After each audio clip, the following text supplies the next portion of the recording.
আমাদের রক্ত চুষা টাকাগুলা বেগম পাড়া বেশিরভাগই হচ্ছে গিয়ে আমলা, বেশিরভাগ পলিটিশিয়ান। এখানে কিন্তু দেখেন একটা মজার বিষয় হচ্ছে গিয়ে সব দলের লোকজনই কিন্তু এই এলাকায় থাকে, পরিবার নিয়ে তাদের বউরা থাকে, কিন্তু এখানে কিন্তু কোনো মিছিল মিটিং নাই, কোনো ঝামেলা নাই। এরা নিজেদের মধ্যে বিরাট সুসম্পর্ক, কারণ দুর্নীতিবাজরা কিন্তু একটা ব্যাপক সম্পর্ক থাকে। এই রক্ত চোষা টাকাগুলা, সব টাকাগুলা এই সব জায়গায় আসতেছে। এখানে এত নীরব, কোনো সাউন্ড নাই, কারণ আপনি সুখে বসবাস করতে পারবেন।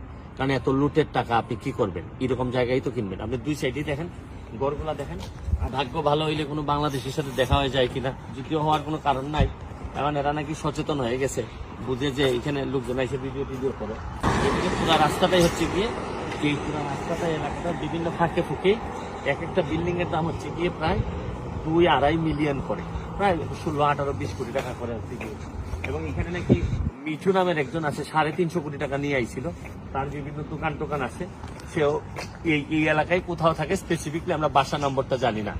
তো এরকম বেশিরভাগই হচ্ছে গিয়ে আমলা, বেশিরভাগ পলিটিশিয়ান। এখানে কিন্তু দেখেন একটা মজার বিষয় হচ্ছে গিয়ে সব দলের লোকজনই কিন্তু এই এলাকায় থাকে, পরিবার নিয়ে তাদের বউরা থাকে, কিন্তু এখানে কিন্তু কোনো মিছিল মিটিং নাই, কোনো ঝামেলা নাই। এরা নিজেদের মধ্যে বিরাট সুসম্পর্ক, কারণ দুর্নীতিবাজরা কিন্তু একটা ব্যাপক সম্পর্ক থাকে। এটা আমি আপনাদেরকে একটু দেখাইতে চাই।